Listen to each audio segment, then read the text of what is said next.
madlang people, for today's video ay kakain na naman tayo. At ang ulam ko dyan guys ay meron ako dyan gulay na papaya, meron din ako dyan pritong galunggong at adobong galunggong. May iba nga pala ako guys, magmarites muna ako dyan guys, pero huwag kayo mag-alala, hindi kayo ang imamarites ko kundi ang pamilya ko. What?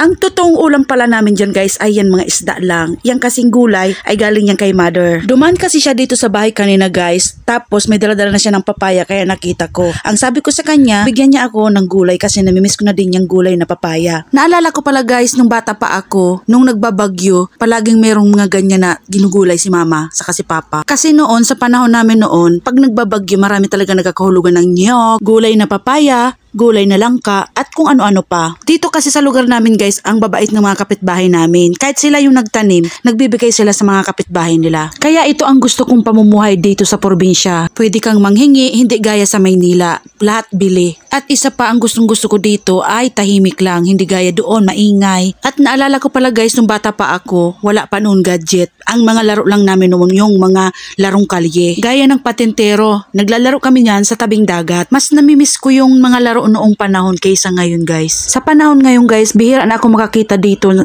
sa lugar namin ha, bihira na ako makakita mga bata naglalaro sa tabing dagat. Siguro dahil iba na talaga ang panahon ngayon, hindi na gaya noon. Naalala ko nung bata pa ako guys, wala pa kami noon TV.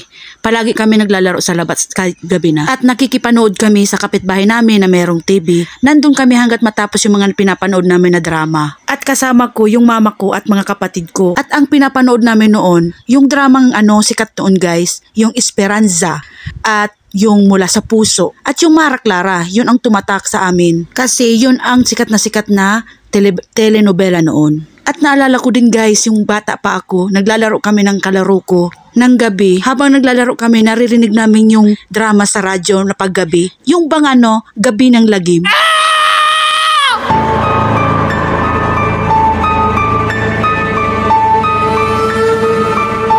Takbuhan kami talaga niyan guys, promise. Grabe ang tawa ko noon pag naalala ko. At kinabukasan, magmamaritisan na kami ng mga kalaro ko kung anong ginawa namin nung gabi. Pagkatapos, naligo kami ng mga kalaro ko sa dagat at aabutin kami ng hapon. Kaya pag uwi namin, galit na galit yung mga magulang namin sa amin.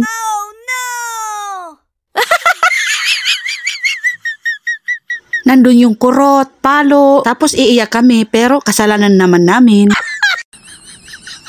Kasi nung bata kami guys, wala kaming naiisip talaga. Gusto lang namin maglaro, maligo, ganyan. Naghaharutan lang kaming mga magkakalaro. Guys, habang nagkukwento ako sa inyo guys, naisip ko nung kabataan ko, namimiss ko talaga nung bata pa ako. Namimiss ko yung wala ka pang problema. Iniisip mo lang kung paano ka kakain. Iniisip mo lang, uuwi ka kakain, tapos pagkatapos lalaro ka na naman.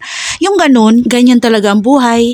Hindi pwedeng palagi ka lang bata. Balik na nga tayo dito sa kinakain ko guys. Ayan, kung nakikita nyo, ubos ko na yung gulay.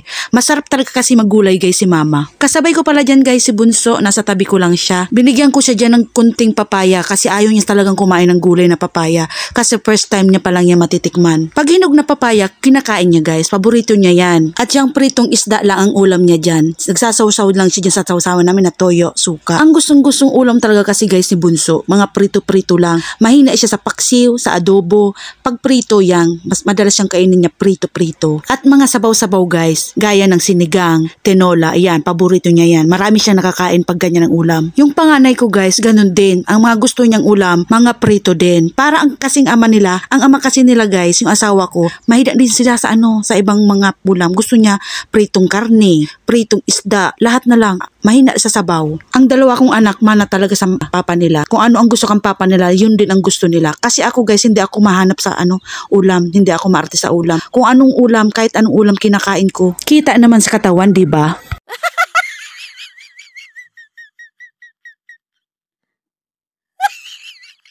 Oh, alam ko na sasabihin nyo, kasi matakaw ako. Hindi ako matakaw guys, magana lang. Yun.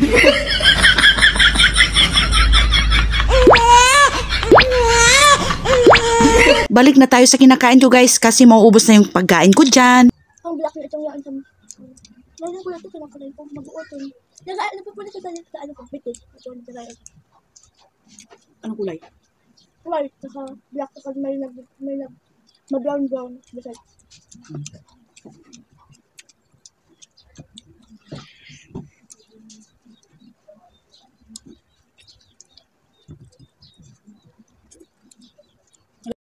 O siya, babay na muna and God bless!